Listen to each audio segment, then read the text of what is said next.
নিশ্চয়ই খুবই একটি পাওয়ারফুল ব্যাটারি ব্যাকআপ এবং যদি হয় একটি গেমিং ডিভাইস তাহলে তো আর কোনো কথা নেই। জি হ্যাঁ, আজকের ভিডিওতে আমরা রিসেন্টলি রিলিজ হওয়া OPPO A6s Pro এই ফোনটি নিয়ে আজকে আলোচনা করব।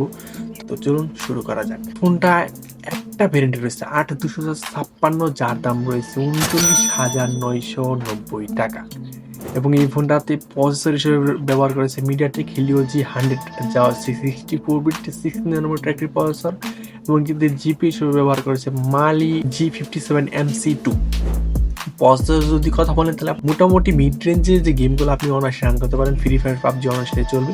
তো এইখানটায় কিছুটা কমতি লেগেছে, তো আবার মোটামুটি অন্যান্য ফিচারের সাথে যদি তুলনা করেন তাহলে এইখানটায় তেমন কমতি লাগে নাই। তো এই ফোনটাতে ডিসপ্লে রয়েছে এবং এই ফোনটার ডিসপ্লে হিসেবে পেয়ে যাচ্ছেন অ্যামোলেড, যা হচ্ছে 6.7 ইঞ্চি ফুল এইচডি প্লাসের একটা ডিসপ্লে, 120 হার্জ এবং 1400 পিক ব্রাইটনেস রয়েছে। এতে ডিসপ্লেতে কোনো কমতি লাগে নাই। ডিসপ্লে এই প্রাইস এসে খুব ভালোই আউটপুট দিতেছে, শার্পনেস ডিটেলস খুব ভালো এবং এই ফোনটার যে অন্যতম ফিচার ক্যামেরার কথা যদি বলেন তাহলে ক্যামেরা হিসেবে পেয়ে যাচ্ছেন 50 মেগাপিক্সেল এবং তার সাথে রয়েছে 2 মেগাপিক্সেল মাইক্রো ট্র্যাপ সেন্সর এবং এর যে হাই ডাইনামিক রেঞ্জিং HDR মোডটা রয়েছে, যা খুব আউটস্ট্যান্ডিং ইমেজ কোয়ালিটি এবং খুব ভালো আউটপুট আপনি ক্যামেরা থেকে পাবেন। রয়েছে auto flash face detection 2 of face এবং এর যে সেলফি রয়েছে সেলফি 50 মেগাপিক্সেল।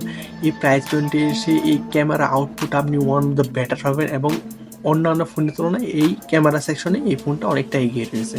কারণ এই ফোনটাতে ব্যাটারি রয়েছে 7000 mAh ব্যাটারি রয়েছে এই ফোনটাতে এবং তার সাথে রয়েছে 80 ওয়াটের চার্জার। হ্যাঁ, এই ব্যাটারি ব্যাকআপ আপনি অনায়াসে 2 দিন চালিয়ে নিতে পারবেন।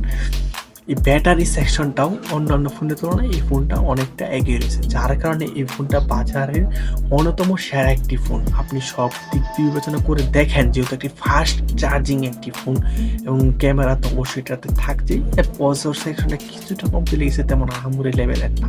তো সব দিক বিবেচনা করে দেখেন যে আমার এই ফোনটা কিনা উচিত কিনা। যদি কিনা উচিত হয় তাহলে অবশ্যই কিনবেন, আর যদি না হয় আল্লাহ হাফেজ। তো অবশ্যই চ্যানেলটাকে সাবস্ক্রাইব করতে ভুলবেন না, সাবস্ক্রাইব করতে পারতে পারেন।